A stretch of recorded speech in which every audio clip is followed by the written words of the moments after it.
Assalamualaikum warahmatullahi wabarakatuh. Saya di sini akan menyampaikan terkait dengan RPS mata kuliah Psikologi Kehidupan Beragama. Saya bernama Dr. Giantowi Muhammad, tempat tanggal lahir Purworejo 20 September 1995, riwayat pendidikan S1 Pendidikan Agama Islam Unisba 2018, S2 Pendidikan dan Karakter tahun 2020 di UPI, S3 yang Pendidikan Islam di UIN Sukarno Jati tahun 2024. Pekerjaan saya sebagai dosen tetap Fakultas Tarbiyah dan Keguruan Unisba, jabatan akademik sebagai asisten ahli 150, dan terdapat mata kuliah yang dihapus seperti psikologi kehidupan beragama, metode riset, media pendidikan, dan filsafat umum. Deskripsi mata kuliah psikologi kehidupan beragama yaitu membahas berbagai aspek psikologis yang terkait dengan pengalaman, perilaku, dan perkembangan agama individu maupun kelompok. Mahasiswa akan mempelajari teori psikologi yang relevan dalam memahami motivasi beragama, dinamika keimanan, perkembangan spiritual, dan peran agama dalam membentukkan kepribadian. Selain itu, mata kuliah ini juga mengkaji hubungan antara agama dan kesehatan mental, konflik batin keagamaan, serta bagaimana nilai-nilai religius berpengaruh dalam kehidupan sehari-hari. Terdapat 4 capaian pembelajaran mata kuliah psikologi beragama. Yang pertama, mahasiswa dapat memahami konsep dasar psikologi agama, fenomena, dimensi, dan perilaku kehidupan beragama. Yang kedua, mahasiswa dapat memahami kesadaran beragama dan pengalaman beragama. Dan yang ketiga, mahasiswa dapat memahami perkembangan kehidupan beragama pada masa anak, remaja, dewasa, lanjut usia, dan tentang pematangan beragama. Dan yang terakhir, mahasiswa dapat menggunakan teori-teori psikologi dalam memahami tingkah laku beragama untuk menjunjung proses dan keberhasilan pendidikan Islam. Ini adalah bahan kajian pada mata kuliah kehidupan psikologi kehidupan beragama, dan pada video ini dalam proses perkuliahan saya mengambil proses yang kedua, yaitu kegunaan dan hubungan psikologi kehidupan beragama dengan ilmu-ilmu lain seperti teologi, tasawuf, dan pendidikan Islam. Ini adalah referensi utama yang saya ambil dalam mata kuliah ini, dan ini menjadi penguat dari substansi mata kuliah psikologi kehidupan beragama. Dan terdapat metode pembelajaran. Yang pertama, saya melakukan ceramah, yang kedua adanya diskusi, dan yang ketiga adanya tanya jawab, dan yang keempat adanya penugasan, dan terakhir bahwa ruang lingkup yang saya banyak lakukan dengan melakukan problem based learning untuk meningkatkan daya kritis dan imajinatif mahasiswa memecahkan satu permasalahan terkait dengan psikologi kehidupan beragama. Dan terdapat unsur penilaian yang saya ambil. Pertama, sikap dan frekuensi kehadiran dalam perkuliahan dengan bobot 10%, pelaksanaan tugas-tugas individual dan kelompok dengan bobot 20%, presentasi makalah dan partisipasi dalam diskusi kelas dengan bobot 20%, UTS 25%, UAS 25% dengan total keseluruhannya adalah 100%. Mari kita mulai perkuliahan, dan terima kasih. Warahmatullahi wabarakatuh. Waalaikumsalam warahmatullahi wabarakatuh. Alhamdulillahirabbil alamin wa bihi nasta'in wa ala umuri waddin. Wassalatu wassalamu ala asrofi anbiya'i mursalin wa ala alihi washabihi ajmain. Amma ba'du. Bagaimana kabarnya?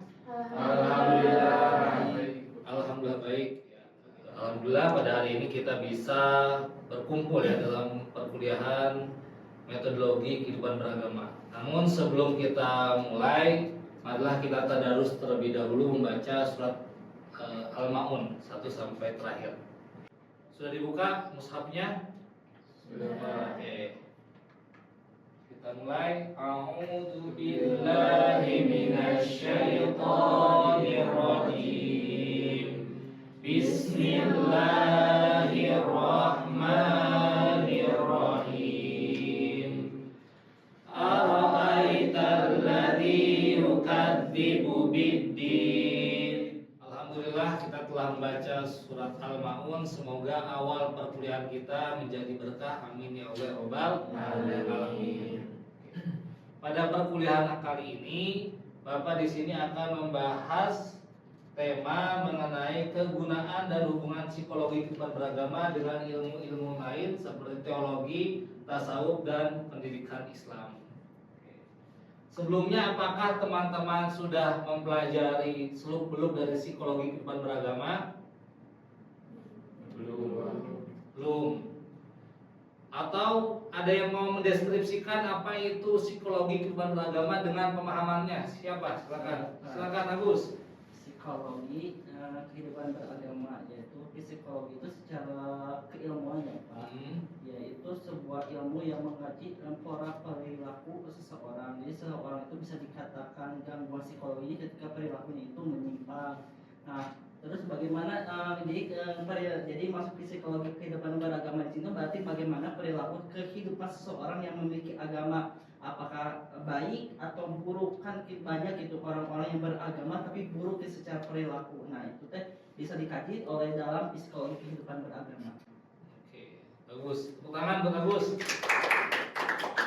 Lagi terakhir yang mau mendeskripsikan apa itu psikologi kehidupan beragama, Kang Jaki. Menurut saya Pak, untuk psikologi kehidupan beragama ini lebih ke tingkah laku ataupun pola sikap seseorang dalam dalam beragama dan beretika Pak. Jadi terkait etika dalam kehidupan masyarakat. Iya. Oke, bagus. Tepuk tangan buat Kang Jaki. Alhamdulillah ya. Meskipun belum saya sampaikan secara detail, sudah ada yang mengetahui itu apa itu psikologi kehidupan beragama. Nah, di sini kita akan melihat bagaimana unsur psikologi kehidupan beragama dengan kaitannya teologi, tasawuf, dan pendidikan Islam. Sebelum masuk bab yang lanjut, ya, yang lebih lanjut, mungkin di sini kita harus mengetahui bagaimana psikis manusia era globalisasi. Psikis ya, psikis berarti apa? Kepribadian kita. Nah, psikis orang secara pada era globalisasi ini sangat beragam ya. Jadi harus balance, harus imbang, senang, sedih, gembira, marah dan sebagainya itu harus imbang. Namun sangat disayangkan banyak hal-hal buruk, stres, krisis identitas, kecemasan sosial ini marak terjadi pada era globalisasi. Cung, di sini ada yang pernah stres? Pernah. Apa Mas Sobirin yang menjadikan Mas Sobirin itu stres ketika menjalani kehidupan sosial terutama di masyarakat? Pencapaian yang tidak sesuai target. Pencapaian yang tidak sesuai target. Contohnya? Perkembangan diri sendiri, tentang keilmuannya, kan itu ada pencapaian masing-masing. Atau gampangnya itu baca buku tidak sesuai gitu targetnya. Tidak sesuai ekspektasi ya. Kayak gitu. Jadi kesel dan mangkal ya dalam bahasa Sunda itu. Jadi dia jadi apa? Emosionalnya memuncak gitu ya. Ada lagi yang mau bercerita tentang kondisi stresnya selama menjalani kehidupan di masyarakat? Jangan ya, silakan Mbak Tatu. Stres karena tidak memiliki kayak kan banyak kayak apa sih masalah datang terus udah jatuh tertimpa tangga pula gitu ya. Nah, itu adalah gejala psikis manusia era globalisasi ya. Ada stres, krisis identitas, kecemasan sosial. Ya tentunya hal ini menjadi lumrah karena bagian dari manusiawi. Tapi kalau berlebih itu kan tidak baik juga gitu ya. Mungkin ada kepribadian kita yang harus dikontrol, harus dimanajemen, bahkan harus disembuhkan. Ada kaitannya dengan psikis. Teman-teman semua di sini, ya, bahwasanya dalam kehidupan beragama itu kita harus mengedepankan nilai-nilai agama tentunya. Itu penting. Karena dengan nilai-nilai agama kita akan terarahkan. Nah, sumber hukum Islam yang menjadi pedoman dalam agama kita apa saja? Al-Quran dan hadis, terus as-sunnah. Nah, itu harus ada dan diterapkan. Yang kedua, kita harus toleransi tinggi. Toleransi di sini juga dalam agama kita ada batasannya, ya. Namun secara singkatnya toleransi itu apa? Tidak saling mengganggu, tidak saling membuat onar, bahkan saling singgung yang berdampak pada misalnya konflik. Nah, itu. Selanjutnya ada menghargai, menghormati dan solidaritas antar etnis. Bagaimana supaya kita untuk menghargai seseorang, bagaimana supaya kita untuk menghormati, dan tadi adanya solidaritas antar sesama. bukan partai PSI ya. Nah, solidaritas di sini lebih kepada ukhuwah Islamiyah gitu ya. Ada juga gotong royong di sini. Bagaimana kita harus melakukan gotong royong ya. Individualis ya, tidak egois. Nah, ini berbahaya. Dan yang kelima, menjunjung tinggi rasa kemanusiaan ya. Jadi empati, simpati itu harus kita junjung tinggi ya. Karena dengan rasa kemanusiaan itu kita merasa dimanusia. Nah, jadi upaya untuk memanusiakan manusia. Ya. Yang keenam tentunya keadilan ya. Di tengah konflik yang bergejolak, krisis identitas, ketegangan sosial. Nah, prinsip keadilan terus ditegakkan. Jadi jangan saja kita berat sebelah, tapi harus adil seimbang gitu ya. Dalam bahasa Islam apa namanya? Tawazun ya. Dan yang ketujuh adalah kesejahteraan buat sesama. Jadi membuat itu sejahtera. Ya, ruang lingkupnya itu. Adanya keadilan membuat sejahtera. Dan yang terakhir cinta kedamaian ya. Apalagi sekarang di tengah krisis identitas, banyak sekali negara yang berkonflik, berperang. Nah, cinta kedamaian itu harus ditanamkan. Konflik antara Iran dan Israel, kalau dari kacamata hubungan internasional, tentunya itu ada kaitannya menunjukkan power atau kekuatan dari setiap negara tersebut ya. Tentunya tidak ingin klaim paling rendah dan sebagainya. Dua-duanya ingin menonjolkan powernya kalau dari hubungan internasional. Tapi dalam kaitannya dengan psikologi kehidupan beragama, ini juga ada kaitannya dengan kepercayaan. Tentunya ajaran di Iran berbeda dengan ajaran di Israel. Nah, aspek di situ Iran ingin membela ya sesama saudaranya Palestina ya, sehingga tidak dianiaya atau tidak dizolimi oleh Israel upaya itu. Jadi banyak kacamata terkait perang dua negara tersebut. Nah, kaitannya bagaimana kita sebagai orang yang beragama, termasuk orang yang mempelajari psikologi kehidupan beragama, tentunya kita menyikapinya dengan bijak. Jangan sampai kita menjadi suatu pemanas di negeri sendiri sehingga ada yang terpancing dan adanya konflik baru karena emosional yang tidak terkendali seperti itu. Ada lagi mungkin yang ingin bertanya terkait kehidupan beragama yang kita jalani? Kemudian izin bertanya, sebenarnya kehidupan beragama ini balik lagi ke psikologi ya Pak? Ya. Psikologi beragama itu kan menurut saya dan menurut teman-teman yang lain juga sepakat bahwa kita perilaku atas jiwa dan diri kita gitu ya, Ya. psikologi itu dalam beragama. Nah, aspek-aspek apa saja sih Pak yang mempengaruhi kita? Misalnya, kan kita harus toleransi, Ya. tapi ada yang nggak toleransi, itu tuh biasanya karena aspek apa aja? Jadi intoleran ya. Nah, mengenai orang-orang yang intoleran, cenderung ada kepribadian mereka yang merasa egois, ya, individualis, atau pendapatnya paling benar. Jadi orang yang intoleran, kalau dilihat dari kacamata psikologi, adalah orang yang mementingkan kepribadian hawa nafsunya karena ingin menunjukkan bahwa saya yang paling bisa, saya yang paling mengetahui. Nah, dari situlah timbul sikap-sikap intoleran. Nah, makanya kita perlu untuk mengimbangi itu salah satunya dengan memperbanyak pengetahuan. Dan dampak pengetahuan juga berpengaruh terhadap bagaimana orang itu toleran atau intoleran. Dan kebanyakan menurut data yang ada, orang-orang yang intoleran adalah mereka yang, mohon maaf, memiliki pengetahuan atau wawasan yang rendah terkait keberagaman. Mungkin kita lanjut ke pembahasan selanjutnya. Ada aspek teologi. Teologi itu apa sih? Ya, karena teo di sini kan teo itu Tuhan dalam istilah lain, ya, istilah bahasa Romawinya atau Ibraninya teo itu adalah Tuhan.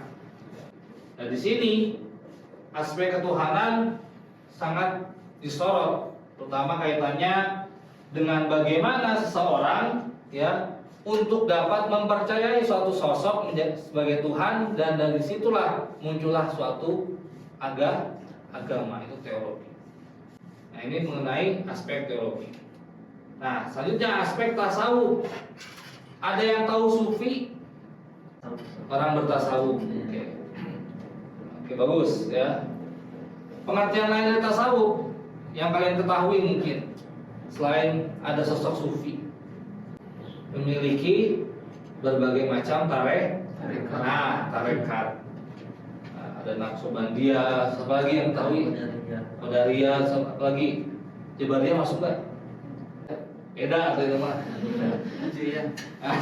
Beda ya. Ya, ini mengenai aspek tasawuf. Tapi yang jelas dalam aspek tasawuf juga ada kaitannya dengan psikis, yaitu apa? Tazkiyatun nafsi, atau pembersihan diri, membersihkan diri. Kita sebagai orang Islam yang mempelajari tasawuf, memahami tasawuf, juga kaitannya dengan seorang mahasiswa yang mempelajari psikologi beragama. Maka ketika kita berada di tengah-tengah masyarakat beragama, selayaknya kita mengedepankan untuk tazkiyatun nafs terlebih dahulu, yaitu apa? Menyingkirkan ego-ego negatif sebelum terjun pada masyarakat yang bermacam beragama di situ. Sehingga tadi apa benar, menjauhkan diri dari sikap intoleran. Nah, kayak gitu. Karena sikap intoleran itu sangat mematikan, bahkan seperti pedang yang sangat menusuk dari belakang. Ya. Dikit-dikit kafir, musyrik. Nah, itu bahaya. Ya, apalagi sekarang kondisinya sedang senggol bacok, nah, kan itu bisa mengganggu gitu ya. Ini mengenai aspek tasawuf. Nah, selanjutnya ada dari pandangan Al-Ghazali. Ingat, Al-Ghazali di sini bukan yang kemarin sedang viral ya. Ini adalah ulama besar, atau disebutnya juga apa? Hujjatul Islam. Ya. Menurut Al-Ghazali bahwa jiwa manusia, struktur jiwa manusia itu adalah akal, al-junud, qalb, an-nafs. Jadi dari akal, hati, dan juga kepribadian kita. Ya, di sini an-nafs. Ini penting ya. Makanya beruntung kita berada di tarbiyah, karena di tarbiyah kita mengetahui aspek dari akal, hati, dan kepribadian kita. Ya. Selain psikologi beragama, ada lagi psikologi pendidikan di situ. Jadi kita mengetahui, ini adalah pandangan Al-Ghazali mengenai kepribadian seseorang. Ada tujuan pendidikan menurut Al-Ghazali. Kalau tadi struktur kepribadian, maka tujuan pendidikan pertama mengajarkan agama untuk kebahagiaan dan keselamatan. Ya. Yang kedua untuk pembentukan karakter. Yang ketiga penyucian hati. Yang keempat perkembangan moral. Kelima pencarian nafkah, dan yang keenam perkembangan dan kewajiban di masyarakat. Cung di sini, ya, yang sudah punya karakter jujur angkat tangan. Yang berani nggak angkat tangan? Karakter saya punya Pak. Ada yang berani? Kenapa kita merasa ragu? Karena hakikat karakter itu terselubung dalam jiwa, termasuk diri, dalam jiwa. Jadi kalau sudah terselubung dengan jiwa, kita tidak asal ragu-ragu, padahal kita suka berperilaku karakter jujur. Nah, apakah pernah ada orang yang menuliskan bahwa di bio Instagram atau TikToknya manusia yang berkarakter jujur? Nah, kalau ada pasti dicurigai dia orang gila gitu ya. Karena hakikatnya memang itu terselubung dalam jiwa, sehingga samping terselubungnya tidak mampu untuk ditonjolkan. Karena memang sulit. Yang terpenting apa? Ada komitmen nggak? Takutnya dia melampirkan karakter jujur dalam bio-nya, tapi dia sendiri kadang tidak konsisten dengan apa dia munculkan.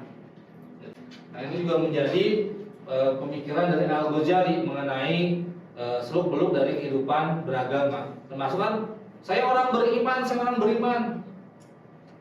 Tapi kadang juga ada yang ragu untuk meyakinkan itu, karena mungkin dirinya pernah melakukan maksiat. Ada yang menuliskan bio di sosial media, aku orang beriman, ada? Ada kan ya. Bahkan kita menyebutkan orang Islam aja kadang kita ragu gitu ya. Gitu kan karena terlihat kadang saya suka maksiat gitu ya. Takutnya saya dihujat gitu. Mas orang beriman masih misalnya makan minumnya sambil berdiri gitu ya, contohnya kan hal kecil aja jadi bikin ragu gitu. Ini ada surat Al-Hujurat. Nah, metodenya Bapak akan baca satu kali, diikuti oleh teman-teman satu kali ya. Coba dulu ya. Ya ayyuhan nasu. Ayo. Ya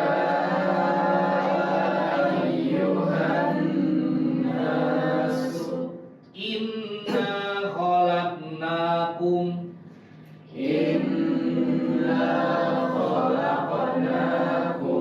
min dzakari wa untha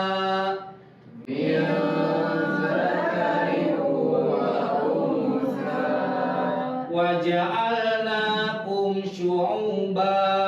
Quran Al-Hujurat ayat 13. Nah, ini adalah dasar pengetahuan kita akan kehidupan beragama. Ya, dan juga mengikis dari sikap intoleran. Kita pahami bahwa kita itu terdiri dari laki-laki dan manusia, jadi nggak ada kelamin ketiga itu nggak ada. Ya, nah, menjadikan kamu berbangsa-bangsa dan bersuku-suku agar kamu saling mengenal. Nah, kenapa? Dengan mengenal kita mengetahui, kita ada rasa simpati, empati, ya saling menghargai, menghormati, solidaritas antar etnisnya itu tadi dikemukakan di awal mengenai kehidupan beragama. Dan ada definisi lain kan tidak kenal maka tak. Nah, itu dengan mengetahui berarti kita menjadi tahu dan itu menjadi saudara. Bahwa dari hubungan tadi ya, hubungan dan juga suatu strategi kehidupan beragama kaitannya dengan teologi, tasawuf dan pendidikan Islam adalah terbentuknya sikap spiritual dan sosial. Spiritual ini kemana arah kita? Pada Allah Subhanahu Wa Ta'ala. Hablum minallah. Dan sosial kepada siapa? Hablum minan. Nah, kalau sudah terjadi dua hubungan itu, maka kita menjadi pribadi yang berkarakter, yang berakhlakul karimah dan mampu untuk menerapkan kehidupan beragama yang lebih baik. Nah, di sini mungkin ada yang ingin bertanya dari pembahasan ini. Ya Pak, Silakan, Agus. mengenai hablum minallah dan hablum minannas ya Pak. Jadi kan seorang guru itu harus menjalankan tugasnya ya, membentuk manusia insan yang selamat kepada Ya. tujuan akhirat. Tapi di hadapan dengan realita bahwa guru-guru sekarang itu kan secara finansialnya itu kurang gitu Pak. Nah, bagaimana cara menjaga kesucian keutuhan guru tersebut agar dia itu nggak salah niat Pak? Dasarnya dalam memberikan ilmu. Iya. Ini pertanyaan bagus ini, karena banyak sekali ya guru-guru yang kalau gajinya minim dia lesu, tapi kalau gajinya gede dia semangat. Nah, berarti kan dia tidak secara utuh dalam proses ngajarnya atau memberikan ilmunya. Nah, bagaimana kita untuk menjadi hal itu? Ya tentunya secara sederhananya, ya kan, harus ditanamkan kuat niat. Jadi kalian semua itu mau jadi guru itu apa? Nah, untuk mengetahui bisa menjawab itu, kalian harus bisa merasakan fenomena sosial. Apa kalian ingin negara ini terus rusak dengan sumber daya yang lemah? Kita menciptakan teknologi belum 1 minggu sudah dirusak. Kapan majunya? Atau di sekitar kita pikirannya masih mandek, masih sempit. Nah, kalau sudah ada keinginan untuk membenahi, ketika dia menjadi guru, dia akan semangat karena niatan saya mengajar, memberikan ilmu juga memberikan apa? Sumbangsi untuk membentuk SDM yang berkualitas. Nah, ini kaitannya kemarin baca sosmed ada guru S3 di Oxford University, dia rela untuk menjadi guru SMA di Yogyakarta sana. Padahal dia S3-nya di Oxford. Kenapa? Karena niatannya ingin meningkatkan kualitas SDM bangsa, dimulai dari pendidikan dasar SD, SMP, SMA. Gitu. Karena dari dasarnya penting. Kalau dasarnya tidak kuat, motivasi guru itu nggak ada karena ya tadi guru itu apatis, tidak pingin memperbaiki lingkungannya, udah kaitannya dengan material seperti itu. Dan lagi terakhir mungkin yang ingin bertanya silakan. Islam dalam memandang orang yang punya keinginan untuk bunuh diri. Kalau bahasa Islam secara dasar mah berarti apa? Sebenarnya kurangi iman. Oh, itu mah kurang iman. Nah, tapi karena kita bukan orang-orang yang, mohon maaf, kita adalah seorang intelektual pendidikan tinggi, kita tidak boleh seperti itu menjustifikasinya. Kurang iman ya, bukan. Tapi dari aspek sosialnya seperti apa, dari aspek teorinya seperti apa. Dan kalau kaitannya dengan psikologi beragama, orang yang bunuh diri, mereka adalah orang-orang yang motivasi, gairah untuk mencapai tujuannya itu sangat rendah. Bukan kurang iman berarti ya. Jadi dia tuh motivasinya rendah. Bagaimana kita mendorongnya? Maka seorang guru kaitannya dengan pendidikan harus mendorong peserta didiknya dengan baik, ya, dilihat potensinya dan sebagainya, dan terus memberikan suatu waspadaan. Ya. Kenapa? Ya kaitannya tadi untuk anggapan lemah iman tadi bisa diminimalisir tadi untuk apa? Ditingkatkan pribadiannya seperti itu. Dan ada teori lain termasuk apa? Pembentukan karakter. Orang yang berkarakter maka dia tidak ada dalam pikirannya untuk bunuh diri. Karena apa? Karena karakter menggali kepribadian untuk apa? Mencapai tujuan yang lebih baik. Kemaslahatan tadi kaitannya hablum minallah dan hablum minan nas. Oke teman-teman, ya, alhamdulillah materi kali ini telah kita sampaikan, ya. Di sini ada penugasan, ya. Penugasannya kalian silahkan nanti buat 2 kelompok, ya, untuk pekan depan, yang nanti 2 kelompok tersebut akan menulis suatu artikel ilmiah nasional yang mudah-mudahan bisa terakreditasi Sinta 2, ya. Tapi tidak memungkinkan membatasi, bisa Sinta 3, 4, 5, 6 atau 3M, silakan dikondisikan. Siapa KM-nya di sini? Nah, seperti ya. Dan itu nanti dikumpulkan, ya, sebagai pelengkap. Itu saja. Yang mau bertanya terhadap tugas ini? Tidak ada? Tidak ada. Marilah kita tutup dengan alhamdulillah. Alhamdulillahirobbilalamin. Membaca doa kafaratul majelis. Subhanallah. Allahumma bihamdika asyhadu an la ilaha illa anta astaghfiruka wa atubu ilaik. Terima kasih. Wassalamualaikum warahmatullahi wabarakatuh.